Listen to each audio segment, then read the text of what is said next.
ગુજરાતમાં દારૂની રેલમછેલ થાય તે પહેલા મોટી કાર્યવાહી કરવામાં આવી। અમીરગઢ પાસેથી 1 કરોડથી વધુની કિંમતનો દારૂ ઝડપાયો। સિમેન્ટના ટ્રેલરમાંથી દારૂ ઝડપાયો। 1 કરોડથી વધુની કિંમતનો દારૂ ઝડપાયો છે। રાજસ્થાનથી આવતા દારૂ ભરેલા ટ્રેલર સાથે એકની ધરપકડ કરવામાં આવી।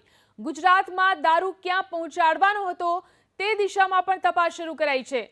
તો રાજસ્થાનથી આવતા દારૂ ભરેલા ટ્રેલર સાથે એકની ધરપકડ કરી લેવામાં આવી છે। મોટી માત્રામાં ગુજરાતની અંદર દારૂ પહોંચાડવામાં આવ્યો। દારૂ ક્યાં પહોંચાડવાનો હતો તેને લઈને પણ તપાસ ચાલી રહી છે। ગુજરાતમાં દારૂની રેલમછેલ થાય તે પહેલા જ આ મોટી કાર્યવાહી। અમીરગઢ પાસેથી 1 કરોડથી વધુની કિંમતનો દારૂ ઝડપાયો। તો રાજસ્થાનથી આવતા દારૂ ભરેલા ટ્રેલર સાથે એકની ધરપકડ કરી લેવામાં આવી છે। મોટી માત્રામાં ગુજરાતની અંદર દારૂ પહોંચાડવામાં આવ્યો। દારૂ ક્યાં પહોંચાડવાનો હતો તેને લઈને પણ તપાસ ચાલી રહી છે। ગુજરાતમાં દારૂની રેલમછેલ થાય તે પહેલા જ આ મોટી કાર્યવાહી। અમીરગઢ પાસેથી 1 કરોડથી વધુની કિંમતનો દારૂ ઝડપાયો।